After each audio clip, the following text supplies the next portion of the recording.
Today on the PIO podcast, we would like to welcome Kevin Strauss. He's a communications manager for the Santa Clarita Valley Water Agency. Thank you for being on the show. Thanks, Robert. Thanks for having me. Kevin, as we do with all of our guests, could you tell us about your background and how you came to be the communications manager? Yeah, so right out of college, I actually started working in college athletics as a sports information director. Did that for a few years and transitioned in the athletics department to more digital marketing, website, mobile app, social media things. From that position, I moved over to city government about 5, 6 years in. Worked in the city government here in Santa Clarita for a few years, and then this last year, 2023, I took over as communications manager at SCV Water. Okay, great. For our listeners, could you explain what the SCVWA is and what it does and what the impact is to the community? Yeah. So SCV Water is a regional water provider here in the Santa Clarita Valley. We are 30 miles just about north of downtown Los Angeles in northern Los Angeles County. We serve a population of about 300,000 within the city itself and the surrounding unincorporated communities. We have about 75,000 service connections. So up until 2018, we were four separate retail agencies. We unified in 2018 and became SCV Water, and now we're going on 6 years. Excellent. So you recently took over the position from Kathy Kurt, correct? Correct. So when you came into the position, what were the challenges that you were faced with? So first of all, I want to say a big thank you to Kathy. She was fantastic in the transition. I'm thankful that the organization allowed us to have a crossover period where we got to work with each other to really get a smooth transition and a handoff. The biggest challenge, I think, in 2023, two challenges. One was internal, and that's something that we wanted to address right away, is because I mentioned we had formed in 2018 from four separate agencies. We're still trying to figure each other out. And then COVID hit in 2020, or really we started to feel the effects in 2020. Didn't really have that much time to shake out processes before staff went home, between work from home and in-person field staff. So that was a challenge in 2023, was coming out of those COVID restrictions and really unifying the staff and the communication strategy. But then also in California, we were facing crippling drought for years before then. We were just starting to come out of drought restrictions from the governor. And so it was a communications challenge internally to really unify staff and create a cohesive comm strategy and a plan moving forward. But then also in the community of how are we transitioning from one COVID and then water use restrictions into more long-term conservation without being that penalty aspect that was on top of it. So the two really Right. main things that we focused on right away. Okay. So since you've been there, you made a couple changes. One of them was creating a digital media strategy, which incorporated paid digital ads. Was this an approach using paid digital ads before, or did you redefine it? A little bit of both. So we had a web search advertising going on, a campaign where we would have really, that's how we got our drought messaging out, was having those ads and connecting folks with rebates on our website. And as they're searching for how to save water, an ad would pop up and take them through that process. But really what we were in the middle of last summer when I took over was a full on comprehensive community survey, a customer survey to find out where was our message resonating with customers, how were they finding us, finding news about us, and how did they prefer us to communicate with them? Because we understand that different classes of customers are more apt to use the internet versus the newspaper versus magazines or radio. So we found that our customers were more often getting their news from us directly. And so they were getting it in their bills and other postcards that we're mailing to them, but also online through our website or through just searching about water use. So we really wanted to tailor what message we were sending to them and be able to hit them where they were, knowing where our customers were and where they were finding out news about us. And that happened to be online. So we really wanted to tailor our ad strategy more towards online than in other traditional ways. All right, so I'd like to explore a little bit of this, the whole paying for advertisement. A lot of government organizations paying for advertisement can be like a big issue, especially for law enforcement and fire departments who still rely on like standard methods of advertising. How do you think the paid advertising has literally paid off? Well, and it's an interesting question because again, it's one for me that's where is your audience? What message are you trying to send? How are you trying to get that out there?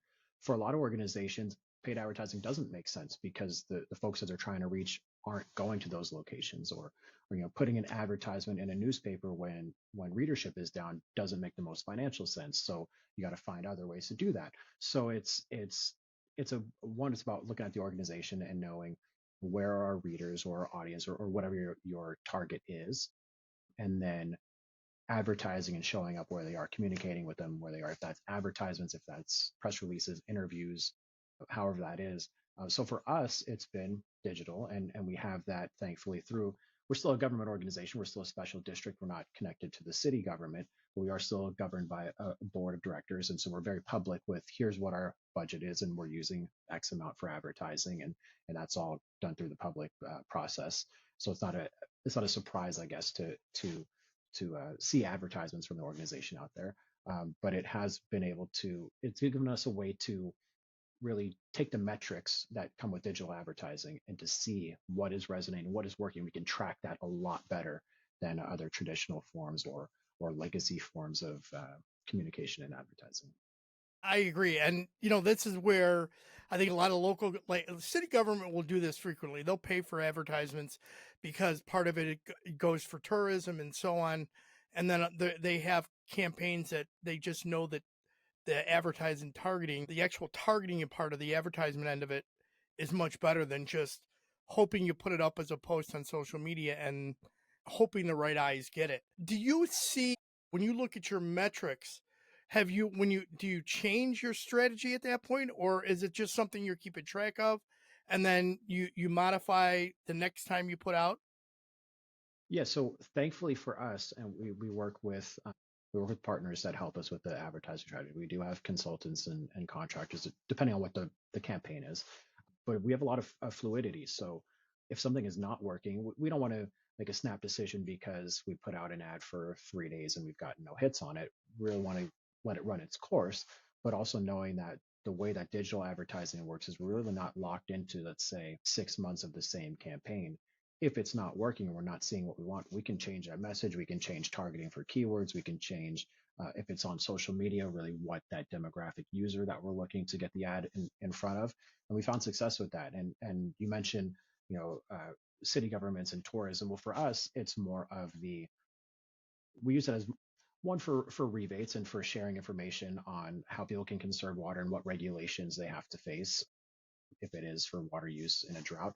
But it's also for emergency purposes. And you talk about police and fire, and that's a huge thing for our organizations is being able to get the connection with the audience, with the residents, because when it is an emergency, we need them to listen. We need them to trust us. We need them to know that this is where they're getting verified, accurate information, and we need to work together at that point. And so that advertising is helping us in the blue sky days figure out for when it is a storm coming that they know what they can expect from us, and we have that relationship already. You brought something up, or it triggered a thought. How is this impacting like wildfires? How is that impacting you guys right now? In what sense? Is it impacting the ability to get water to the community, or does it reduce or change what you guys are doing right now? For us specifically in the Santa Clarita Valley, it's not. So where we have a mix, a blend of groundwater. We are thankful that we have robust groundwater wells and production here in the Santa Clarita Valley, where some other organizations don't have it to the extent that we do. But we also have the California State Water Project, where we import water from Northern California and the Sierra Nevada snowpack down through the state, and that comes to us. So that's about half of our water supply. Over time, our strategy for water resources and supply is to store and to bank water either locally through recharge or through other programs in the state and reservoirs, where when it is extremely dry, extremely hot, we can pull on those reserves and increase our groundwater production and not rely so much on imported water that may not be available. And we adjust it as the year comes by. So we've been thankful to have a great management in the organization for decades now. That's put us in a pretty good position. But yeah, there are challenges. Not going to lie, it's storms that are once in a century, once in a lifetime, that systems are maybe not designed to have hundreds of firefighters connect at the same time because they were built 100 years ago, and there wasn't that knowledge base. So it's stressful, but it is about the resource management and making sure that we have access when we need to, and we have the infrastructure in place.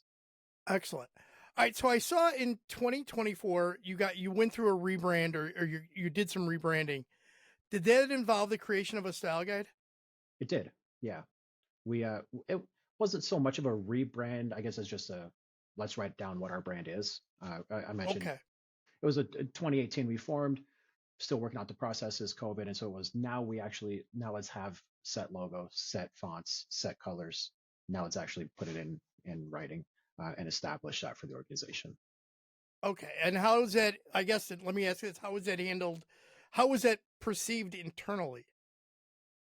It's a great question. It depends who you talk to, I guess. I think there was a known that it was a need. We're still working through it. We put it together last year. At the end of the year is when the style guide was finalized, the brand guidelines, and there's always going to be departments and staff that we've always done it this way. Well, now we need to buy in. We need to make sure that the formatting is the same because we want to have that consistency. We want to have the same message, the same experience, especially because we're a utility organization. We want customers to have that same experience no matter when they interact with us or where they interact with us.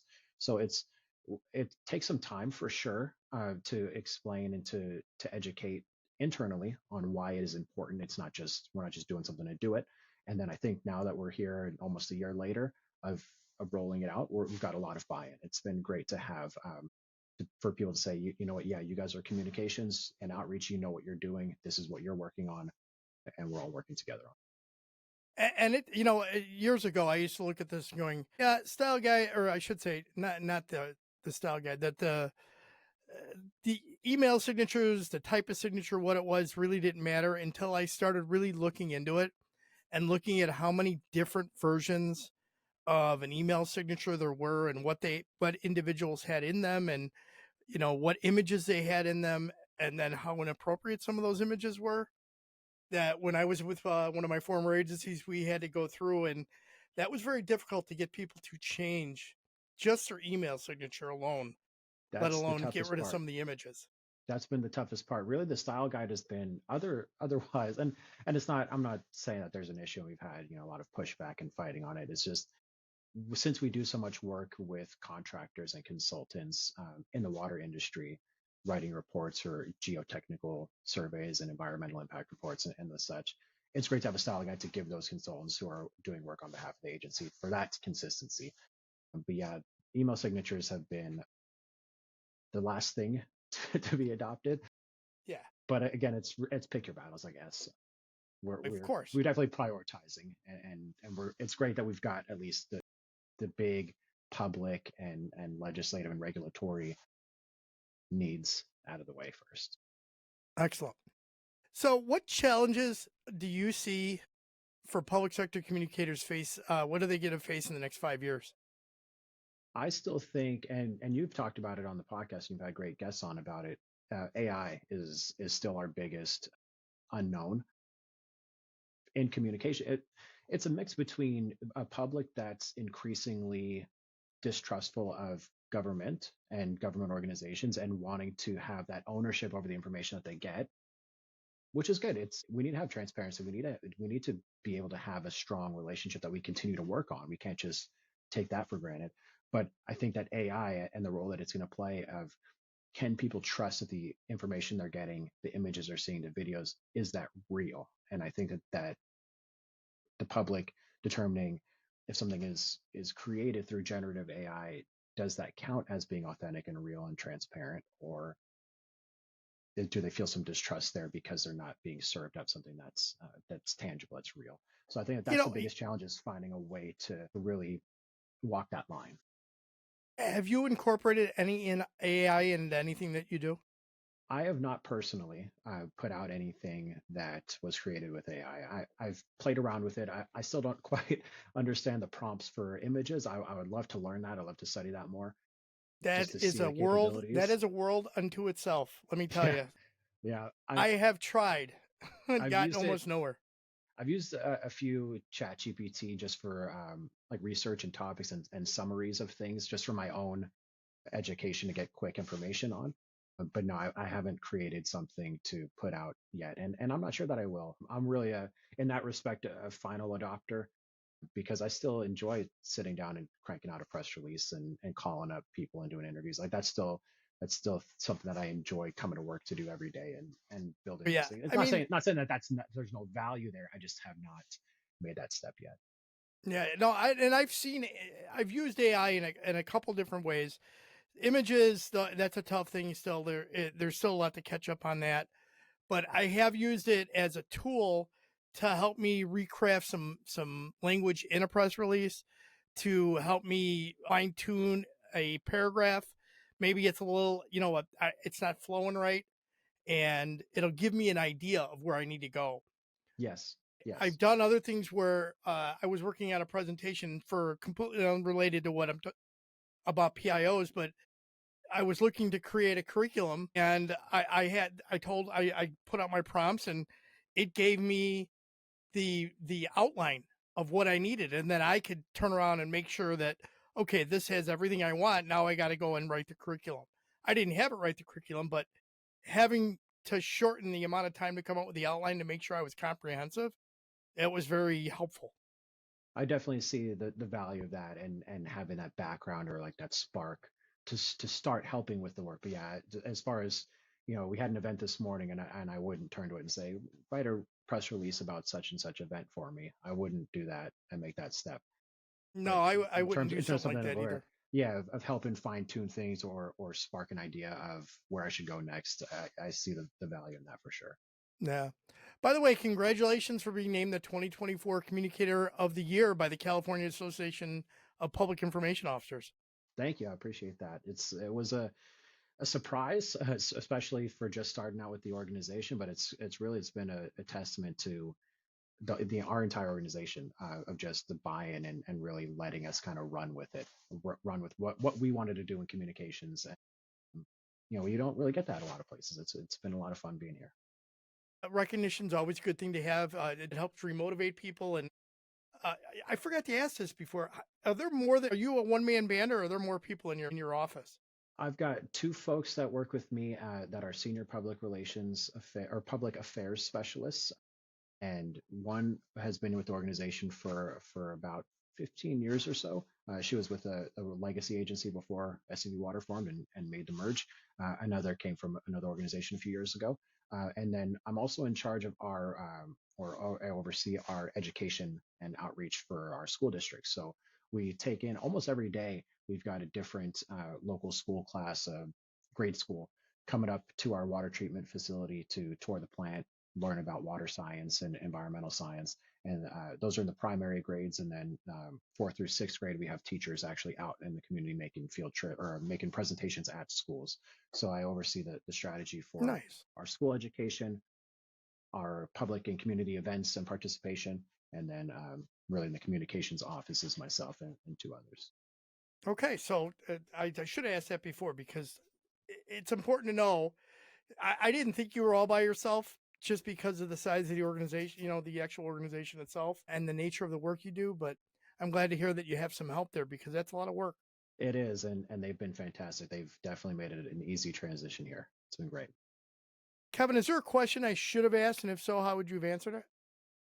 You know, I don't know that there's something that you necessarily should have asked, but one that I always like to talk about and is really the importance to me and having the buy-in from those that you work with to be able to do what you want to do. And I mentioned it a second ago, but this organization is one that I joined, and I came from an organization that had this as well. I was very thankful to have very supportive agencies that I've worked for in my career, but not being able to have a seat at the table in decisions, or I'm not necessarily making decisions at the management level, but being able to be in the room and to offer up public perception and play that role for our executives has really freed me to help shape, craft, guide what our communications and what our messaging is out in the community. And so I think that's been the toughest thing internally and externally. We've done a lot of internal communication, a lot of system building and relationship building with our staff and trying to bring everybody together a lot in the last year. And I think it's been successful. And I think that starts by having supportive management, a general manager, executive, a city manager, a chief, or whoever you report to understand the value of communications. And I would not be here if I didn't feel that was possible here. And so I just want to say that that's number one. I think if you don't have that, then it's going to be really, really tough to get done what you want to get done. I completely agree. No matter what organization that I was with, there was always that I've got to be in the room at least to hear what's going on so that I know how to message, but also to offer that insight into what the community sees and hears coming from that message and how they're going to perceive it. And incredibly important because a misstep in their messaging because they're not considering it, Yeah. because they're not considering maybe the optics of it can be can be extremely detrimental to the organization. And you didn't ask this, but it has nothing to do with communications. All the Met stuff behind me. I'm from New Jersey originally, so that's where my heart is. But I'm here in California now. Gotcha. Sorry about that. I did not. That's funny. Sometimes I'm getting old, and I don't have I don't have the video image that large because I use a Okay. camera in front of it. But I appreciate you pointing that out because I did not notice it.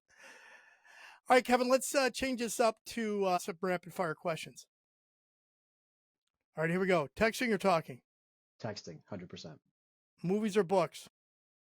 I like to read the book, and then if there's been a movie that's been made about the book, I'll watch the movie after that. Coffee, tea, or energy drink? Coffee, all day long. Adult drink of choice? Bourbon on the rocks. Do you have a favorite bourbon? I really like Wild Turkey, but I'm open to anything. I just go up and hit the Total Wine or whatever and try something new each time. Nice, nice. If you could have a superpower, what would it be?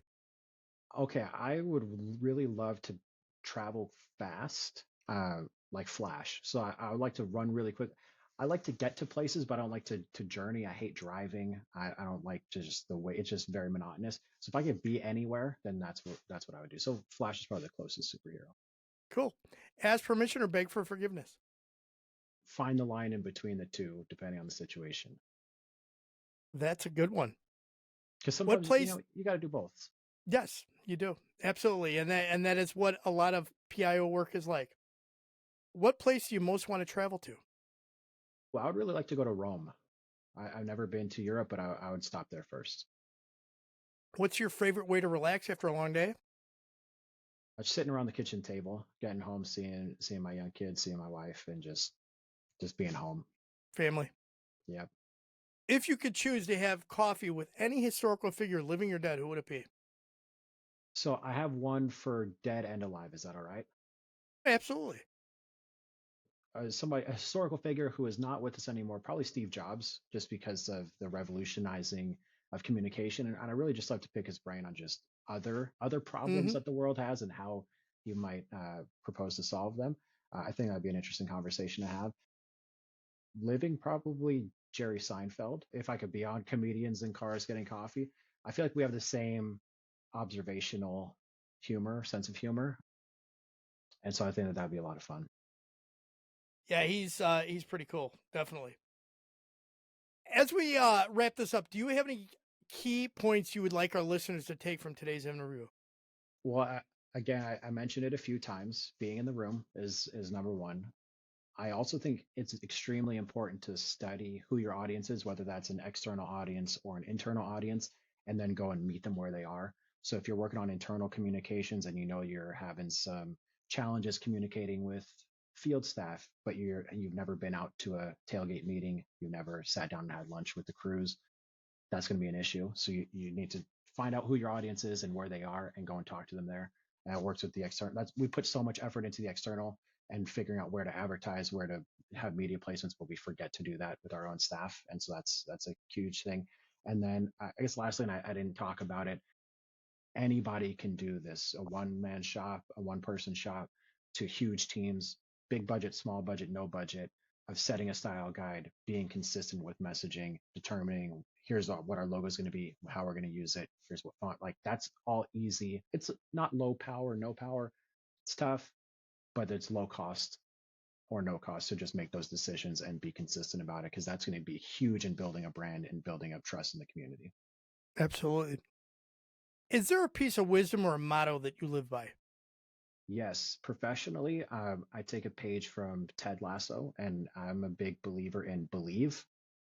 I feel that personally myself as the communications manager, but also for our team, if I don't believe in myself that I'm the right person to give this message or to craft this campaign and deliver it, if I don't believe that my team has the capability to do the job, if my supervisors don't have the belief in me, then it's not going to be successful. And we're not going to be able to do what we want to do. We're not going to be innovative. We're not going to push the envelope. We're not going to make any headway with where we want to go. So having that internal belief first in myself and my team and having that buy-in together, I think that that's the foundation that we need. Excellent. Yep. So, what are your thoughts about the next season of Ted Lasso?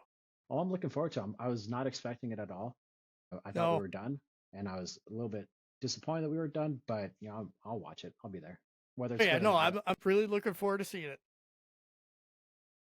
Yeah. How can people best reach you if they want to connect or follow up?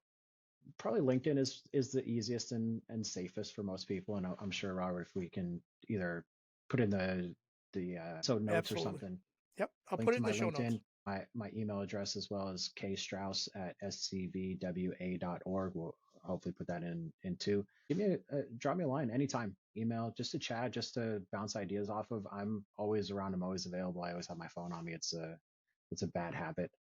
But yeah, I love just talking with people about stuff, brainstorming things, figuring out challenges, problems. I think that's one of my favorite things to do is to, I say text over talk, but I love talking to people about this stuff. It's our job, right? And we love to talk to people. So that's just what it is. Kevin, thank you very much for coming on the show. Thanks, Robert.